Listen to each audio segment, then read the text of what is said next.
네, 군상 네 번째 시간입니다. 오늘은 다윗의 미션 임파서블, 군상 네 번째 시간 다윗의 미션 임파서블이라는 제목으로 하나님 말씀 전하도록 하겠습니다. 여러분, 2023년 여름 탐 크루즈 주연의 미션 임파서블이 현재 극장가에서 2위를 달리고 있습니다. 혹시 이게 도대체 몇 번째 미션 임파서블인지 혹시 아시는 분 있습니까? 어제 찾아보니까 7번째래요, 여러분. 7번째. 예. 사실 미션 임파서블의 원조는 뭡니까? 영국의 스파이를 다룬 007 시리즈였습니다. 제임스 본드로 대표되는 이 영화 역시 1965년부터 2021년까지 거의 여러분 60년간을 장수하면서 25편이나 되는 후속작들을 계속 쏟아냈다는 것입니다. 이렇다 여러분, 첫 보물은 어떻습니까? 흥행보증수표와 같이 많은 사람들의 관심과 흥미를 불러일으킬 수 있는 아주 좋은 스토리라는 것입니다. 오늘 우리가 같이 읽은 사무엘하 17장도 이런 첩보 영화 못지않게 흥미진진하고 박진감 넘치는 스토리 라인이 숨가쁘게 전개되고 있습니다. 왜냐? 사무엘하 15장에 등장한 다윗 진영의 좋은 친구들과 사무엘하 16장에 등장한 다윗의 대적들 사이에 본격적인 충돌 장면이 오늘 17장에 대거 자세히 펼쳐지고 있기 때문입니다. 일단 17장의 이야기는요, 다윗이 버리고 간 왕궁의 왕좌로부터 시작이 됩니다. 그 자리에 누가 앉아 있습니까? 압살롬이 현재 예루살렘 성에 무혈입성해서 아버지가 평소 앉으시던 그 용상에 앉아 있다는 것입니다. 그리고 향후 전쟁에 대한 전략회의가 열리고 있었습니다. 이때 하늘이 낳은 이스라엘의 제갈공명이라 불리던 아히도벨이 압살롬에게 1절과 같이 그의 공격 계획을 제안을 하고 있습니다. 1절 이하를 보시면, 아히도벨이 또 압살롬에게 이르되 이제 내가 사람 12,000명을 택하게 하소서. 오늘 밤에 내가 일어나서 다윗의 뒤를 추적하여 그가 고나고 힘이 빠졌을 때 기습하여 그를 무섭게 하면 그와 함께 있는 모든 백성이 도망하리니 내가 다윗 왕만 쳐 죽이고 모든 백성이 당신께 돌아오게 하리니 모든 사람이 돌아오기는 왕이 찾는 이 사람에게 달렸음이라. 그리하여 모든 백성이 평안하리이다. 즉 아히도벨은 오늘 현대전에서 오늘날 같은 전쟁에서 드론을 띄워서요 적진을 면밀히 살펴본 것과 같이, 그것과 다름없이 지금 다윗 진영의 상황을 너무 손바닥 놓고 보듯이 잘 파악하고 있었습니다. 역시 그는 하늘이 내린 천재 전략가였습니다. 적을 알고 나를 알면 백전백승이라고 하던데, 다윗과 그와 함께한 군사들의 그 처지를요 맨눈으로 본 듯이 정확히 파악하고 있었다는 것입니다. 한마디로 여러분, 아히도벨의 전략을 요약하자면 속전속결이었어요. 압살롬 왕은 나설 것도 없이 자신에게 군사 12,000을 붙여준다면 오늘 밤에 당장 쫓아가서 끝내버리겠다는 것입니다. 여러분 생각해 보십시오. 다윗에게 600명 이대 장군과 함께 온 군사가 있었는데, 만일 이게 다윗이 지닌 모든 정예병사의 숫자였다면 아히도벨은 지금 다윗보다 20배나 많은 정예 군사를 데리고 가서 싸우겠다는 뜻입니다. 보통 전쟁에서 공격하는 쪽의 전력이 방어하는 쪽 전력보다 10배 이상 강해야 완벽하게 상대를 제압할 수 있다고 합니다. 근데 여러분, 이건 20배면은 보나마나 승리는 압살롬과 아히도벨 쪽의 것이었을 것입니다. 연이어 아히도벨 전략 속에는요 전후에 해야 될 봉합책도 제시가 되어 있습니다. 즉 아히도벨은 자신의 군사들에게 어떻게 명령하겠다고 합니까? 오직 다윗 왕만을 노려라라고 그렇게 이야기할 거예요. 가장 중요한 목표인 다윗 왕을 살해하는 것을, 쳐 죽이는 것을 목표로만 움직여라 라고 그렇게 할 거래요. 왜냐? 굳이 다윗과 함께한 저항군 모두를 다 몰살시킬 필요가 없다는 것입니다. 다윗과 함께한 그의 병사와 백성들, 다윗이 죽었다는, 살해되었다는 그 소식을 듣는 순간 금방 물같이 와해돼서 저들의 진영은 자연스럽게 자신 쪽으로 합병될 수 있을 거라는 그런 모략이었습니다. 여러분, 아히도벨의 지략에 대한 압살롬 반응은 무엇이었습니까? 4절 보시면, 압살롬과 이스라엘 장로들이 다 그 말을 옳게 여기더라. 였습니다. 참 짧은 문장이지만 여러분, 여기서 우리는 많은 것이 묵상이 됩니다. 압살롬 보십시오.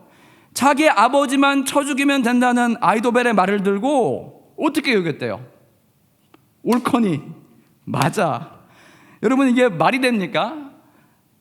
다른 사람도 아니고 그래도 자기 육신의 아버지인데 아버지를 죽이는 것에 이렇게 쉽게 동조를 하고 그렇게 박수를 친다고요?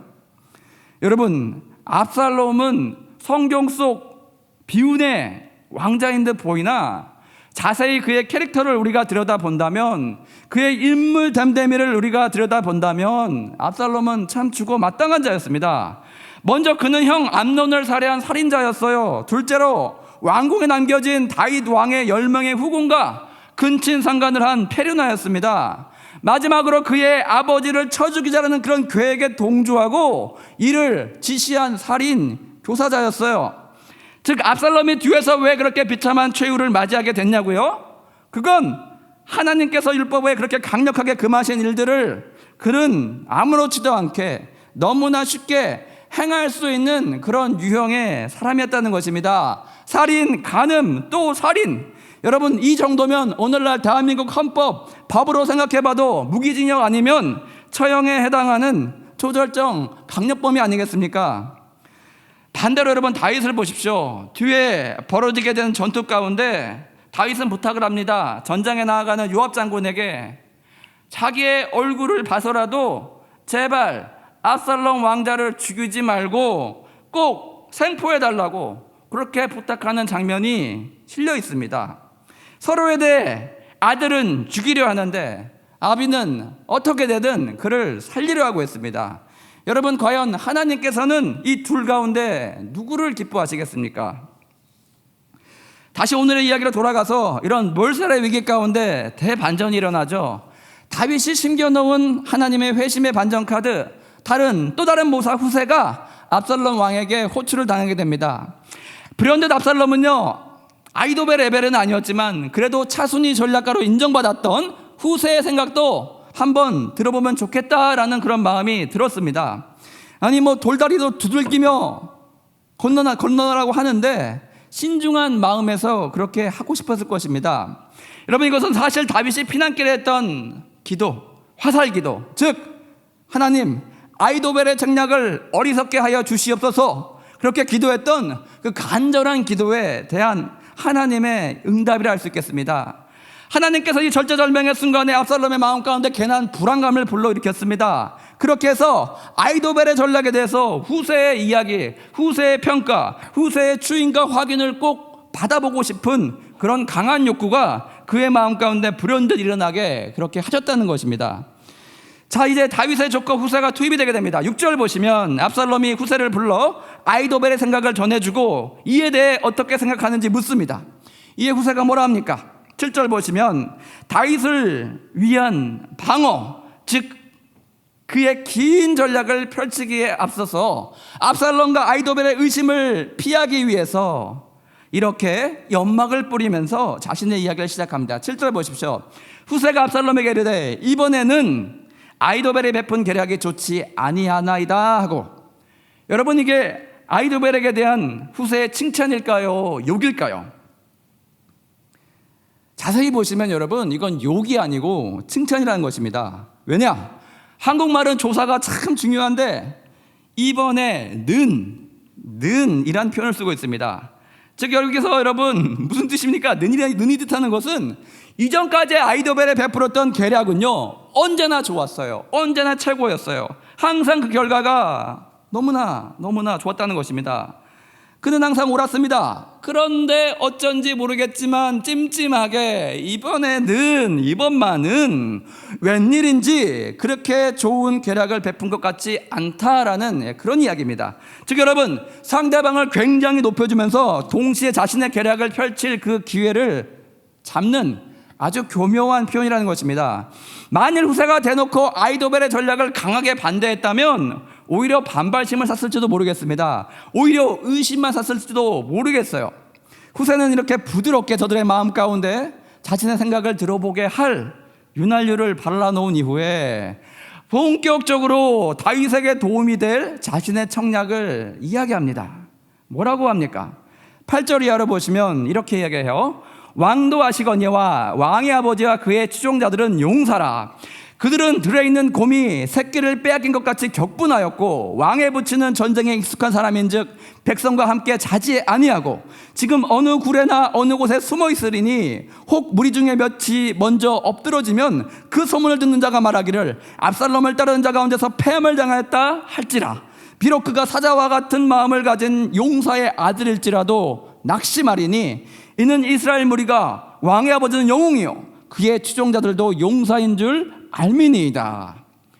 자, 여러분, 지금 후세의 전략은요, 사실에 기반한 내용에 비유와 과장을 심하게 섞여서 그렇게 전개하고 있는 것을 보게 됩니다.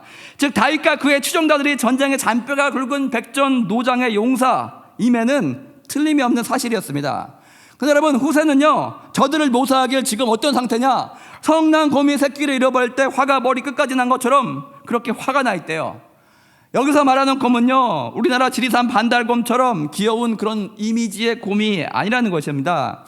그리즐링 베어라고 불리는 여러분 몸무게가 300kg는 훨씬 넘는 사나운 성격을 지닌 그런 곰이 당시 시리아 지역에 살고 있었습니다. 그 곰을 한번 생각해 보라는 거예요. 그 곰에 비유해서 다윗 진영의 전투력을 어마어마하게 지금 과대 포장하고 있습니다. 연이어 압살롬 병사들도 과장해서 얘기해요. 행여 사자의 심장을 가진 자일지라도 다윗의 병사들에게 급습을 당해서 패하게 된다면 크게 낙심할 거라고. 후세는 지금 압살롬의 마음을 어떻게 조정하고 있습니까? 들었다 놨다 하면서 이렇게 압살롬의 마음을 흔들어 놓고 있습니다. 이후에 드디어 자신이 하고 싶었던 말을 다음과 같이 전합니다. 11절, 나는 이렇게 계략을 세웠나이다. 온 이스라엘을 담부터 부엘세바까지 바닷가에 많은 모래같이 당신께로 모으고 친히 전장에 나가시고 우리가 그 만날 만한 곳에서 그를 급습하기를 이슬 땅에 내림같이 우리가 그 위에 덮여서 그와 함께 있는 모든 사람들을 하나도 남겨두지 아니할 것이요 만일 그가 어느 성에 들었으면 온 이스라엘이 밧줄을 가져다가 그 성을 강으로 끌어들여서 그곳에 작은 돌 하나도 보이지 아니하게 할 것이니이다. 여러분, 후세가 제시한 전략은 뭐같이 보입니까? 지연 전략이었어요. 지연 모병책이었어요. 즉 시간을 충분히 갖고 이스라엘 전체에 모집 명령을 내려서 병사들을 지금보다 더 많이 모집하여서 압도적인 전력으로 다윗왕과 그의 군대에 맞서는 게 더 안전하고 확실한 승리를 압살롬에게 가져다 줄 거다라는 그런 제안이었습니다. 앞서와 마찬가지로 후세는요, 자신의 생각을 묘사함에 있어서 비유와 가장을 적절히 섞어서 제시하고 있습니다. 예를 들어 그를 기습하기를 이슬이 땅에 내린 것 같이, 즉 여러분 압도적인 수적 우세로 그렇게 하자는 거예요. 요즘 우크라이나가 미국으로부터 공여받아서 크게 러시아가 반발하고 있는 것이 있습니다. 집석탄이라 불리는 그 폭탄이 있어요. 이게 하늘에서 터지면요, 축구장 4개를 완전히 초토화시킬 강철비가 그렇게 내려서 모든 것을 부시는 것 같이 그 누구도 자신의 압도적인 전력으로 살아날 자가 한 명도 없이 완벽하게 이길 수 있다, 이렇게 장담을 하고 있습니다. 여러분, 혹시 다윗이 성에 들어가 숨게 된다면 어떻게 할 거냐? 모집된 병사들이 얼마나 많은지 그 성을 줄로 이렇게 베어가지고 영차 당기게 되면, 동시에 그것을 당기게 되면요, 그 성이 강으로 떨어져서 무너지게 될 거다라고 심히 과장된 어그로를 지금 끌고 있습니다. 여러분, 이게 말이나 되는 소리입니까? 어린아이가 들어도 에이 무슨 소리 하는 거야, 허황되고 웃을 법한 이야기를 하고 있다는 것입니다. 여러분, 후세는요 결정적으로 이 현란한 새치어로 압살롬의 공명심을 자극하고 있습니다. 그렇게 많은 군사가 모집되어서 움직일 터인데, 그렇게 또한 안전할 터인데, 완벽한 승리가 당신 눈앞에 보장되어 있는데 당신은 그냥 가만히 성 안에 있을 거냐라는 것입니다. 11절 보시면 친히 나가시고, 즉 압살롬이 군대의 수장이 되어서 전투에 참가해서 멋지게 아름답게 공적을 세우라라고 여러분 은근히 부추기고 있다는 것입니다. 여러분, 이것은 사실 후세가 압살롬을 전쟁터에 이끌어서 교묘하게 전쟁터에서 죽이려는 그런 작전이었습니다. 전쟁에 그가 직접 참여하게 된다면 그를 그곳에서 제거하려는 후세의 포석이었습니다. 예, 여러분, 압살롬은 곰곰이 생각을 합니다. 어떻게 할까? 아이도벨에게 지금 1만 2천 명을 줘서 정예 군사를 주고 자신은 성에 앉아서 그 급습의 결과를 불안하게 기다리는 것이 좋을까? 아니면 후세의 이야기대로 안전하게 자신이 온 이스라엘에서 모집된 대규모 병사를 이끌고 이 군대 총사령관이 되어서 폼나게 싸워 승리할 것인가 고민했을 것입니다. 이 압살롬이 14절과 같이 자신의 명운을 가를 아주 잘못된 선택을 하게 됩니다. 14절 보십시오. 압살롬과 온 이스라엘 사람들이 이르되 아렉 사람 후세의 계략은 아이도벨의 계략보다 낫다 하니 이는 여호와께서 압살롬에게 화를 내리려 하사 아이도벨의 좋은 계략을 물리치려고 명령하셨음이더라. 예, 성경 기자는 이것은 압살롬의 마음에서 쓸어난 것처럼 보이지만 하나님께서 다윗을 보호하시고 압살롬을 죽이고자 압살롬이 아이도벨의 좋은 책략이 아닌 후세의 이 어리석은 바보 같은 그를 속이고 있는 그런 전략을 택하도록 종용하셨다, 이끄셨다라고 그렇게 묘사하고 있습니다. 즉 여러분, 전쟁의 날을 위해서 우리가 병마를 모집하고 열심히 준비를 하지만 전쟁의 승리는 오직 우리 하나님께 있다는 그 말씀이 지금 이 순간 적용되고 있습니다. 자, 여러분, 이제 15절부터는요 스파이전과 추격신이 등장하고 있습니다. 전에 다윗은 두 제사장과 그의 아들들에게 비상연락망을 짜주었습니다. 연이어 후세에게도요 압살롬과의 회의에서 혹시 알게 되는 고급 정보가 있다면 저들에게 알려서 꼭 나에게 전달될 수 있게 해달라고 신신당부해 놓았습니다. 이제 여러분, 이렇게 되었습니다. 급박하게 전개되고 있어요. 어떻게든 후세는 이 회의석상에서 벌어진 그 일들을 급히 지금 요단강 나루터에서 강을 건너지 않고 대기하고 있던 다윗 진영에 빨리 전달을 해야 됐습니다. 이때 주요 내용은 무엇이었습니까? 16절과 같이 아이도벨의 급습 전략을 자신이 간신히 막아놓았지만 모든 가능성은 아직 열려 있으니 당장 당신께서는 나루터를 건너가셔서 강을 방어목 삼아서 안전한 지대로 도피해 있으라라는 그런 내용이었습니다. 여러분이 전달되는 과정에서 17절 보시면 비상연락망에 예상에 없던 한 명이 더 들어가게 됩니다. 그것은 바로 어떤 요정이었어요. 왜냐하면 제사장의 젊은 아들들이 감히 성에 들어갔다가 발각되는 것이 두려워서 성 밖 우물가에서 여러 사람들이 물을 풀어오는 그 우물가에서 이 여인과 비밀리에 접선을 하게 됩니다. 그 성 밖 바로 밖에 있는 우물가의 이름이 오늘 17절에 나오는 에느로겔입니다. 에느로겔. 여기서 여러분, 여정으로부터 소식을 전해들은 두 젊은이 곧바로 다윗에게 달려갑니다. 그런데 여러분, 압살롬 쪽도 바보가 아니었어요. 역시 스파이를 심어 놓았습니다.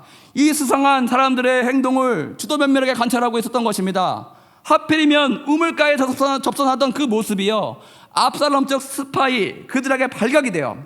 이내 다윗의 메신저들을 쫓아잡으려는 추격이 곧 시작이 됩니다. 여러분, 스파이 영화에 자주 등장하는 이 추격신, 오늘 성경에서는 어떻게 마무리되고 있습니까? 두 젊은 제사장들은요 바우림, 예루살렘에서 5km밖에 떨어져 있지 않는 그 바우림에 있는 어떤 사람의 물탱크에 숨어 들게 됩니다. 마침 그 집 여인이 다윗 편이었나 봅니다. 그 여인은 급히 숨어 들어오는 그들을 숨기기 위해서 수장고 위에 무엇인가 위장막으로 덮고요 그곳에 곡식을 펼쳐놓아 가지고 깜짝같이 추격자들의 눈을 속이게 됩니다. 방금 집으로 들어가는 것을 보았으나 그들이 어디 있는지 찾지 못했던 추적자들은 그 여인에게 어디 있는지 얘기하랍니다. 이때 여인은요 거짓 정보를 흘려요. 저들이 이미 바오림 동네에 있는 시냇가를 건너가더라라고 그렇게 거짓 정보를 흘립니다. 이렇게 압살롬의 정보원들을 따돌린 이후에 비로소 이 두 젊은 제사장들은요 요단강에서 오매불망 소식이 오기를 기다리고 있던 다윗 일행에게 모든 사건의 결말을 전해줍니다. 그리고 여기에 잊지 말고 빨리 강을 건너가라 해요. 따라서 여러분, 다윗 일행은요 잠자는 그 시간도 아껴서 새벽에 이를 때까지 모든 일행이 요단강을 안전하게 다 건너가게 됩니다. 이제 여러분, 강이라는 자연 지형지물을 방패 삼아서 한숨을 돌릴 수 있는 그런 여유를 찾게 되었다는 것입니다. 연이어 23절 보시면 머리가 너무 좋아서 자신의 미래를 훤히 내다보았던 아이도벨은요 자기의 계략이 채택되지 못했다는 것을 알게 되자 압살롬은 일생일대 기회를 날렸고 더 이상 이런 좋은 기회는 찾아오지 않을 거라 생각했던 것 같습니다. 자기가 모시는 압살롬 왕이 결국 다윗 왕에게 패하게 될 것을 확신했습니다. 그래서 그는 고향 땅 집으로 돌아가서요, 자신의 생을 자기의 손으로 스스로 마감하는 비참한 최후를 맞이하게 됩니다. 지금까지 내용이 15에서 23절까지의 내용입니다. 시간 관계상 오늘 지금 여기서 다시 읽지는 않겠습니다. 여러분 집에 돌아가시는 그 시간에 다시 한번 읽어보시면 눈에 쉽게 지금까지 말씀드린 내용이 잘 들어오실 것입니다. 자, 여러분 이제 요단강을 건너서 다윗이 자신의 진지로 삼은 그런 곳은 요새는 어디였습니까? 그것은 바로 마하나임이라는 지역이었어요. 마하나임은 전에 사울 왕의 손자 무비보셋 말고요, 이름이 비슷한데 사울 왕의 아들 이스보셋이 유다에서 왕으로 등극한 다윗 왕에게 맞서 가지고 온 이스라엘 왕으로 등극해서 수도로 삼았던 곳입니다. 즉 여러분, 이것을 왜 수도로 삼았겠어요? 외벽과 성문이 단단한 천연의 요새로 평가받던 곳이었습니다. 이곳에 스며들면 적들이 공격해서 무너뜨리기 힘든 그런 곳이었어요. 이와 같이 다윗은요, 후세덕의 귀한 시간을 벌었고 자신의 군대를 재정비해서 마하나임에서 공격해올 압살롬 그 군대에 맞설 준비를 단단히 하고 있었습니다. 압살롬도 모병을 마치자 대군을 이끌고 요단을 건너서 다윗이 숨어있는 마하나임으로 진격하고 있습니다. 그 내용이 24절에 나와 있습니다. 24절 보시면 이에 다윗은 마하나임에 이르고 압살롬 모든 이스라엘 사람과 함께 요단을 건너니라. 여러분 25절 26절은 압살롬 군대의 준비 태세를 간단히 설명해 주고 있습니다. 압살롬은 일단 군대 지휘관으로 누굴 세웠대요? 아마사를 채택했대요. 여러분 아마사가 누굽니까? 그의 어머니가 수르야의 동생이라고 합니다. 즉 지난 시간 다윗에게는 성경에 직접 묘사되어 있지 않지만 누이 2명이 있었다고 했습니다. 누이 2. 그 중에 한 명이 수르야이고 나머지 한 명이 오늘 아마사의 어머니 아비갈이라고 합니다.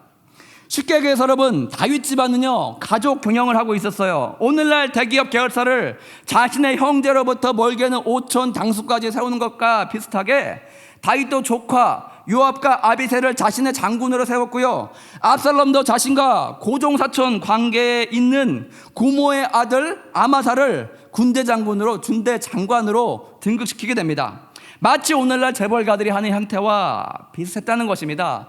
친척들까지 요직을 다 맡게 했다는 것입니다. 여기 26절 보시면 이에 이스라엘 무리와 압살롬이 길르앗 땅에 진친이라.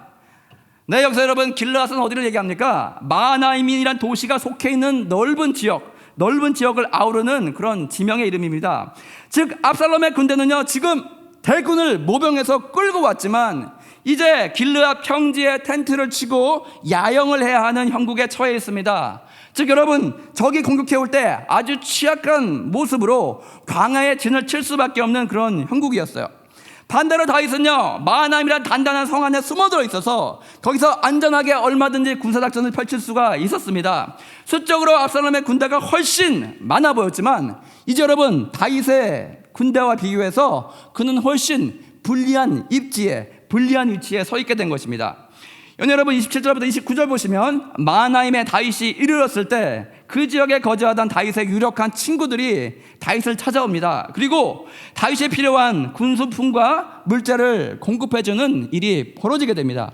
급히 도망쳐 나오느라 전쟁할 준비가 부족했던 다윗의 군대는요 이렇게 풍성한 물자 공급을 받고 더욱 단단히 곧 벌어질 압살롬과의 전쟁 준비에 박차를 가하게 됩니다.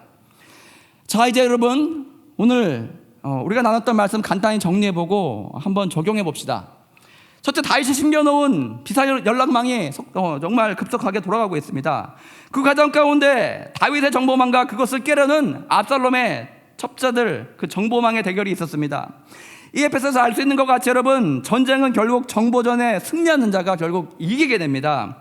우크라이나 전쟁을 봐도요, 여러분 어떻게 불립니까? 전자전이라고 불리고 있습니다. 즉 소프트웨어가 동반된 지식이 기반한 우크라이나 군대가 압도적인 하드웨어를 지닌 러시아 군대를 얼마든지 물리치고 상대할 수 있게 된 것을 저와 여러분 오늘날 보고 있습니다. 성경에서도요, 너희는 먼저 모략을 베풀고 전쟁을 하라고 했습니다. 여러분, 펜이 총보다 강하다는 말이 있습니다. 즉 우리가 싸움에 있어서 지혜와 명철, 모략이 필요하다는 것입니다. 이것들은 단순한 무력을 능가하는 힘이 있다는 것입니다. 여러분 일상 가운데 여러분의 사업이든 그것이 여러분의 공부가 됐든 여러분이 경쟁에서 승리하려면 먼저 정보의 수집이 선행되어야 합니다. 여러분 연이어 그 정보를 바탕으로 여러분이 전략과 전술을 짜서 싸워야 상대를 제압할 수 있게 된다는 것입니다. 이런 여러분 수싸움에 있어서 하나님의 지혜가 우리에게 동반된다면 우리는 다윗과 같이 불리한 형국에서 출발하게 될지라도 우리는 역전하게 될 것이고 백전백승하게 될 거란 것입니다.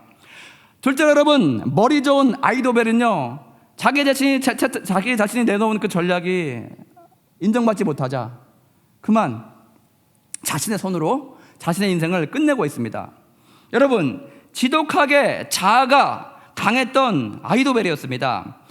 다윗이 자신의 손녀 밧사바의 가정에 화를 가져왔다는 분노심에서 다윗을 죽이려고 그렇게 들더니 이제는 자신의 삶도 자신의 손으로 그렇게 결말을 짓고 있습니다. 여러분, 아이도벨의 이 못난 자아, 그 큰 하늘의 지혜를 담기에는 너무나 작아 보였습니다. 여러분, 압살롬 어떻습니까? 외모로 이스라엘에서 그보다 더 잘생긴 사람은 없었다고 이야기합니다. 아이도벨은 지혜에서 으뜸이었고 압살롬은 외모와 매력에서 이스라엘 최고의 훈남이었습니다.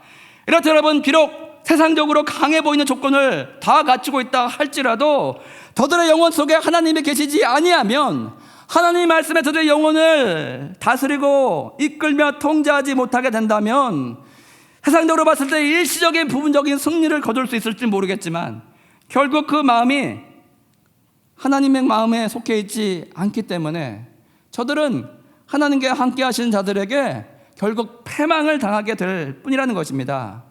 예수께서 세상을 이기셨습니다. 예수께서 함께 내주하시는 저와 여러분, 세상의 그 어떤 최상의 조건을 가지고 우리에게 나올지라도 저와 여러분은 적들보다 강하다는 사실을 꼭 기억하시길 바랍니다.